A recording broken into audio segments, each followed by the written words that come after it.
Ezequiel 42. Depois disso, o homem conduziu-me para o lado norte, para o pátio externo, e levou-me aos quartos opostos ao pátio do templo e ao muro externo do lado norte. O prédio, cuja porta dava para o norte, tinha 50 metros de comprimento e 25 metros de largura. Tanto na seção que ficava a 10 metros de distância do pátio interno, quanto na seção oposta ao piso do pátio externo, havia uma galeria frente à outra nos 3 andares. Em frente dos quartos, havia uma passagem interna com 5 metros de largura e 50 metros de comprimento. Suas portas ficavam no lado norte. Ora, os quartos superiores eram mais estreitos, pois as galerias tomavam mais espaço deles do que dos quartos do andar inferior e médio. Os quartos do terceiro andar não tinham colunas, ao passo que os pátios tinham. Por isso, a área deles era menor do que a dos quartos do andar inferior e do meio. Havia uma parede externa paralela aos quartos e ao pátio externo. Sua extensão era de 25 metros em frente dos quartos. A fileira de quartos, junto ao pátio interno, tinha 25 metros de comprimento e a que ficava mais próxima do santuário tinha 50 metros de comprimento. Os quartos de baixo tinham entrada pelo lado leste, quando se vêm do pátio externo. No lado sul, ao longo da parede do pátio externo, adjacentes ao pátio do templo e no lado oposto do muro externo, havia quartos com uma passagem em frente deles. Eram como os quartos do lado norte, tinham o mesmo comprimento e a mesma largura, com saídas e dimensões semelhantes. As portas do lado norte eram semelhantes às portas dos quartos do lado sul. Havia uma entrada no início do corredor paralelo ao muro correspondente que se estendia para leste, e havia uma entrada para os quartos. Depois o homem me disse: os quartos do norte e do sul que dão para o pátio do templo são os quartos em que os sacerdotes que se aproximam do Senhor comerão e guardarão as ofertas santíssimas, isto é, as ofertas de cereal, as ofertas pelo pecado e as ofertas pela culpa, pois o local é santo. Assim que os sacerdotes entrarem nos recintos sagrados, só poderão ir para o pátio externo após tirarem as vestes com as quais ministram, pois elas são santas. Porão outras vestes antes de se aproximarem dos lugares reservados para o povo. Quando ele acabou de medir o que havia dentro da área do templo, levou-me para fora pela porta leste e mediu a área em redor. Mediu o lado leste com a vara de medir. Tinha 250 metros. Mediu o lado norte, tinha 250 metros, segundo a vara de medir. Mediu o lado sul, tinha 250 metros, segundo a vara de medir. Depois ele foi para o lado oeste e o mediu. Tinha 250 metros, segundo a vara de medir. Assim ele mediu a área nos 4 lados. Em torno dela havia um muro de 250 metros de comprimento e 250 metros de largura para separar o santo do comum. Ezequiel 43. Então o homem levou-me até a porta que dava para o leste e vi a glória do Deus de Israel que vinha do lado leste. Sua voz era como o rugido de águas avançando e a terra refulgia com a sua glória.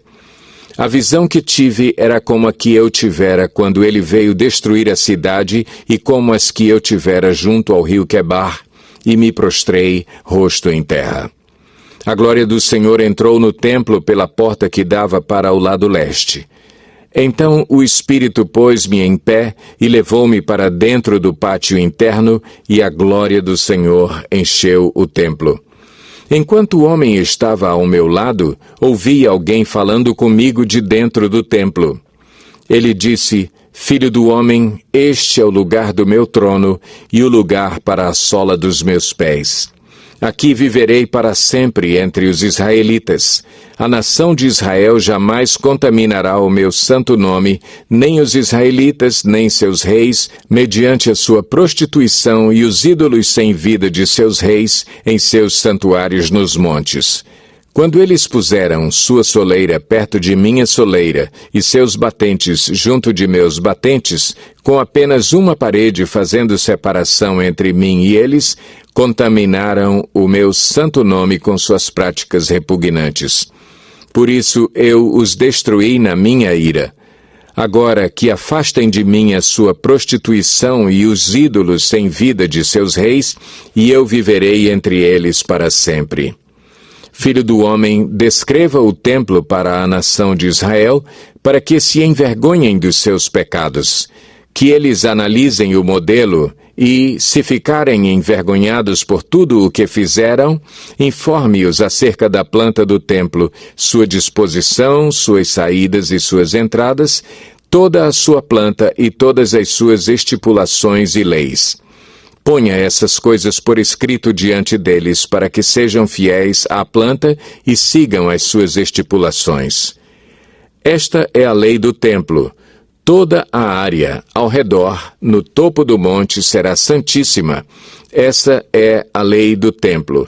Estas são as medidas do altar pela medida longa, isto é, a de 0,5 metro. Sua calha tem 0,5 metro de profundidade e 0,5 metro de largura, com uma aba de 1 palmo em torno da beirada.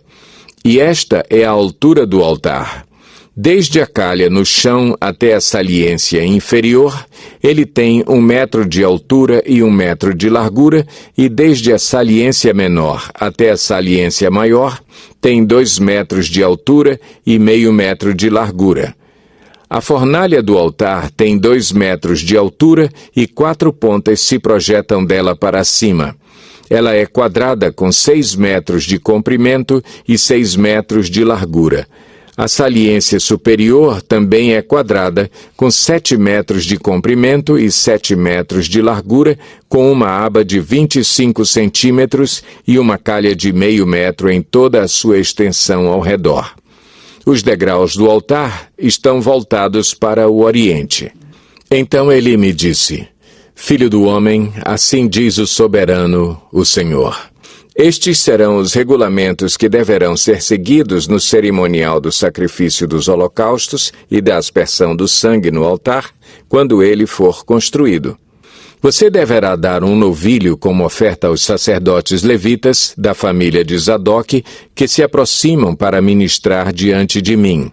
Palavra do soberano, o Senhor.